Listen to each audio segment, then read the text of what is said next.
বন্ধুরা, কিছুদিন আগে খবর বেরিয়ে আসছিল ভারত রাশিয়ার থেকে ভারী মাত্রায় যুদ্ধ বিমান কিনতে চলেছে রাশিয়া ইউক্রেন যুদ্ধ হওয়া সত্ত্বেও। আর আজ এর ওপর একটা অনেক বড় খবর বেরিয়ে সামনে এসছে।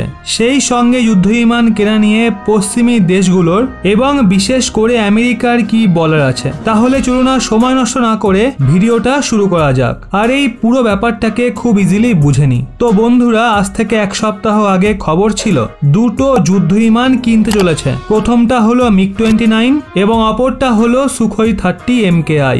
আর এর ওপর এখন আপডেট বেরিয়ে এসছে, ভারত ফাইনালাইজ করে নিয়েছে আমরা 12টা সুখোই 30 MKI কিনতে চলেছি, যার মূল্য হবে প্রায় 10,000 কোটি টাকা। আর এই ডিল অ্যাডভান্স স্টেজে পৌঁছে গেছে। মানে আমাদের যে ডিফেন্স অ্যাপোজিশন কাউন্সিল রয়েছে মানে DAC, তাকে প্রস্তাব পাঠিয়ে দেওয়া হয়েছে। সুরক্ষা মন্ত্রী সাইন করবেন আর ডিল ফাইনাল হয়ে যাবে। এদিকে যদি কথা বলি এই যুদ্ধ বিমান কেনা নিয়ে পশ্চিমী দেশগুলোর কি মন্তব্য রয়েছে, তো দেখুন, তাদের এই ডিল নিয়ে কোনো সমস্যা নেই। আগে হ্যাঁ, এটা শুনে আপনারা হয়রান হবেন। এর পেছনে কারণও রয়েছে। কারণটা হলো এই যে সুখোই 30 MKI রয়েছে সেটা 12টা সংখ্যায় ভারতের ভেতরেই তৈরি হবে।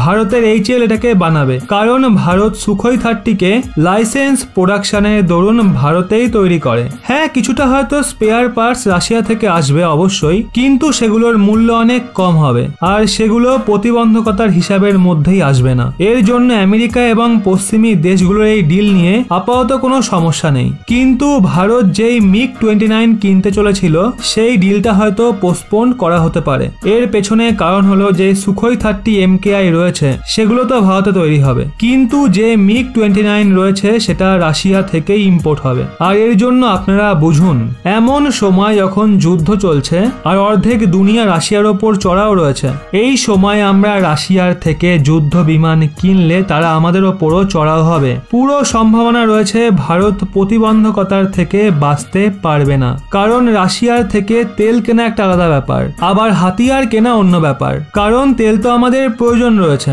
বিনা তেলে না তো আমাদের ইকোনমি চলবে আর না তো আমাদের দেশ চলবে। এর জন্য কোথাও না কোথাও আপনারা দেখে থাকবেন পশ্চিমী দেশগুলো তেল কেনা নিয়ে ভারতের বিরুদ্ধে কোনো কার্যকলাপ করেনি। কেবল কিছু দেশ বয়ান দিয়েছে ভারতের বিরুদ্ধে, কিন্তু কোন রকম কার্যকলাপ করা হয়নি। এবার যদি আমরা যুদ্ধ বিমান কিনি যা ভীষণই খতরনাক হাতিয়ারের লিস্টে আসে, তো ভারতের ওপর নিশ্চিতভাবে প্রতিবন্ধকতা লাগা অবশ্যম্ভাবী। এছাড়া ভারতের ইমেজ খারাপ হবে সেটা আলাদা ব্যাপার, কারণ যদি আমরা এত বড় বড় হাতিয়ার এমন সময়ে কিনি তাহলে গোটা দুনিয়াতে এই কথাটা ঘুরে বেড়াবে যে ভারত রাশিয়ার যুদ্ধে ফান্ডিং দিচ্ছে আর ভারতের পয়সায় ইউক্রেনের নিষ্পাপ মানুষদের প্রাণ যাচ্ছে। এই ধরনের কথাবার্তা ভারতের জন্য ভীষণই খতরনাক, কারণ ভারত একটা ইমার্জিং দেশ, আমাদের আরো এগিয়ে যেতে হবে। সেই জন্য এখনই এমন রিস্ক নেওয়া আমাদের জন্য ঠিক হবে না। অবশ্যই পুরো বিষয় নিয়ে আপনাদের কি মতামত কমেন্টের মাধ্যমে জানান।